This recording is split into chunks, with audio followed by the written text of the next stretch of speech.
আমরা প্রথমে ধন্যবাদ জানাই। আমি কিন্তু ৯ তারিখে, আপনি হয়তো জানেন না যে আমার মাথা থেকে অনেক রক্তক্ষরণ হয়।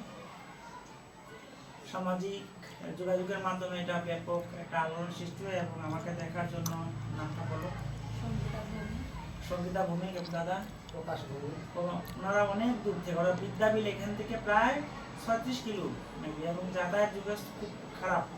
শ্রীমঙ্গলের যত যোগাযোগ ব্যবস্থা আছে তার মধ্যে বিদ্যাবিল যোগাযোগ ব্যবস্থা সবচেয়ে খারাপ।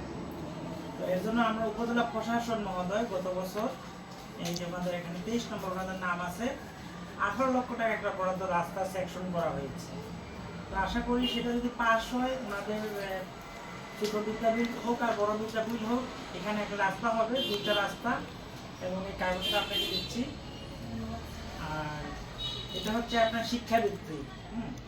এটা আপনার গ্রামে যারা আছে তাদেরকে দেবেন। এটা পাওয়ার জন্য কোনো প্রকার টাকা পয়সা কোনো কিছু লাগবে না, শুধু ওনারা আবেদনটা করবে নিজ দায়িত্বে এবং সমাজসেবায় আবেদন করবে। চেক টাকা নিবে চেকের মাধ্যমে, আর ওই টাকা নেওয়ার সময় 10 টাকা একটা স্ট্যাম্প লাগবে। ওই 10 টাকা ব্যতীত আর যাতায়াত বাদে আর কাউকে কোনো টাকা আপনাকে দেওয়া লাগবে। আর আবারও শুক্রিয়া জানাই যে আমার রক্তক্ষরণ হওয়ার ফলে, যে আপনি কিভাবে জানছেন যদি একটু বলেন। আমার বোনের মাধ্যমে আমার ছোট বোন দেখছে স্যারের অবস্থা খারাপ, আর ফেসবুকে দিচ্ছে। তো আমার বোন ফেসবুকে অনেক দেখা করে আমাকে বলছে যে স্যারকে অসুস্থ খুব বেশি, আর যেহেতু স্যার আমাকে হেল্প করছিল, তো একবার দেখে আসলে ভালো হতো। এই জন্য গত বছর সে কিন্তু ফর্ম নিয়েছিল, আপনি কি টাকা পেয়েছিলেন? আপনার খরচ হয়েছিল কোনো বাড়তি? এই বছর আপনি কিন্তু জমা দিবেন, এটা মাস্টার্স পর্যন্ত দেওয়া এই বছর করেছেন, মানে ডিগ্রি দিতে পারবেন। আর দাদাকে অনেক ধন্যবাদ, আপনি এইগুলি কপি করে আপনার এলাকায় আরও মানে নিজ দায়িত্ব দিয়ে দিলেন যারা জানে না বা এরকম।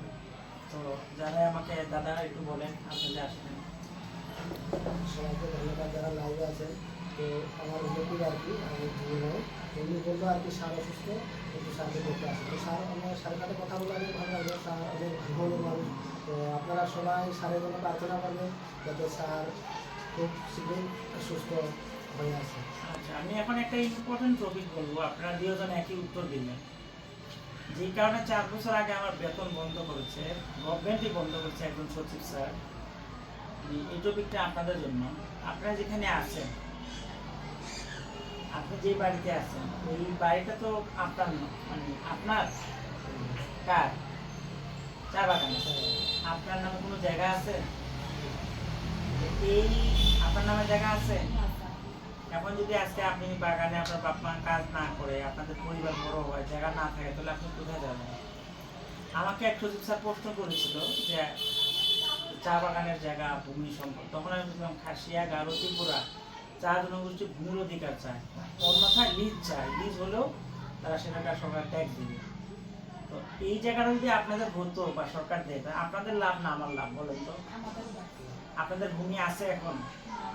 আপনাদের ভোটের অধিকার আছে? ভূমির অধিকার নাই। আবারও আমি বলি, আপনাদের কি আছে? ভোটের অধিকার আছে, ভূমির অধিকার নাই। তো এই হচ্ছে এই কথা, সত্য কথা বলার বলেই কিন্তু আমার বেতনটা বন্ধ করা হয়েছে, যেটা খুবই দুঃখজনক। এটাই হচ্ছে বাংলাদেশ। ধন্যবাদ। আর আমাদের জন্য সবাই দোয়া করবেন এবং ওনাদের জন্য দোয়া করবেন। ধন্যবাদ।